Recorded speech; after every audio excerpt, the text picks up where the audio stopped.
God, it's Friday. Marami ang nagpaplano ng gimmick pero paano ngayong, oo nga, petsa de peligro na. Abay, hingi tayo ng tips mula mismo sa ating pambansang wealth coach na sana mabaninibago kayo. Live po siya dito sa studio. Malay natin, araw-araw na rin siyang live. Hi, Chinky! Ay, magandang tanghali, kapatid na Cheryl. Yes, nako, it's really an honor and pleasure to meet you. Napakaganda pa rin ng hair niya, nako. Ito lang general tip para sa mga taong gusto talagang mag-budget na ayaw talaga masira ang iyong pera this weekend. Una, syempre, number one, huwag kang lalabas at magta-travel na wala kang pera. Oo, di ba? Baka travel now, pulubi later, di ba? Dapat ipon now, di ba? And then ginhawa later. Pangalawa, kung kayo naman ay magta-travel, make sure lang naman na hindi lang po meron kayong pamasahe. Meron din kayo pang boarding, pagkain, at syempre naman, huwag kalimutan ang budget ng pangregalo. Ay, syempre naman, hindi ka pwede umuwi na wala ka pang regalo, hindi ka makakauwi. At pangatlo naman, make sure lang naman, ang pinakamahalaga is pag kayo po ay nag-travel, make sure po ay talagang planado. Huwag yung biglaan. Pagka biglaan, magkakaroon ng problema. At ito pa isang magandang balita, pwede rin tayo mag-browse ng social media pero babala, asawa po ni Babalu. Mag-ingat din po tayo sa mga post na clickbait na pinapaniwalaan po natin. Ang inyong abang lingkod ay naging biktima. Oo. May mga kaibigan kasi natin na nagsabi po sa akin noong September 30 tungkol sa isang news article sa isang website na ang Central Bank of the Philippines, nako, dinimanda daw si Chinky Tan over statement made on live television at sinashare ng Cybersecurity Philippines. Tapos nakita rin sa isang website ang artikulo at nag-post na kami ng babala sa social media. Oo, na hindi po totoo at pawang kasinungalingan. At nag-email din tayo sa TV Network kung saan po sinabi na saan nanggaling ang peking ika nga artikulo. At ipinashare din po natin dito sa 1PH at pati sa Bilyonaryo Channel kung ano po talaga ang tunay na nangyari. At nadiskubre na po natin ay ito pala ay isang running ads galing sa Meta. So in other words, ang nagpropagate po nito yung Meta po, yung Facebook. At nireport na rin po namin to. At ito naman, ang ginagawa po namin, nireport na rin sa amin sa NBI Cybercrime Division. At syempre naman, nung nag-report rin kami sa Meta, ano po nangyari? Nadadagdagan din yung ads habang kami ay nagre-report. Walang humpay.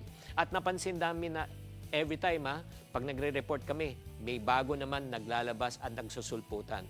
Kaya ito po, pakiusap lang po, ano po ang pwede mangyari pag kayo po ay na-clickbait at nag-click kayo? Una, maaari po mag-phishing po at ma-hack ang inyong account.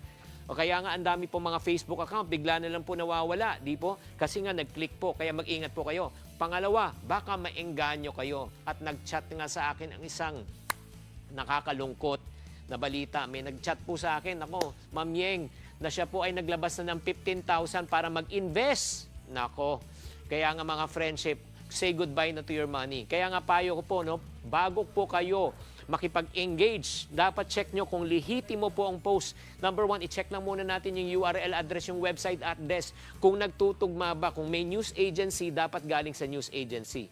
Number two, dapat yung social media ay verified din po. Dapat may blue check. Katulad po sa akin, meron na po tayong almost 6 million followers sa Facebook, 2.2 sa TikTok at YouTube po, 2.7.5. Lahat po may blue check yan. And last but not least, alam mo, ang nakakalungkot para sa akin dito, Cheryl at mga kapatid, is yung mga napapaniwala eh. Yes.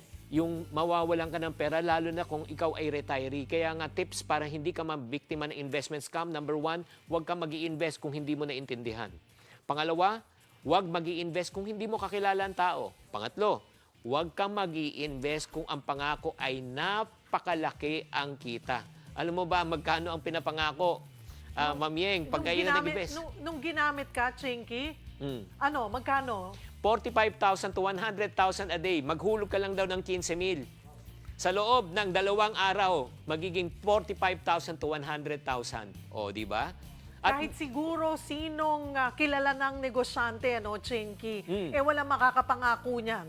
Oo naman. Too good to be true talaga. So again, ito kasi nakakatakot ngayon ng mga deep fake, 'di ba? Madaling mapaniwala. Alam mo, ano rin ako diyan, biktima rin ka rin, ako. di ba?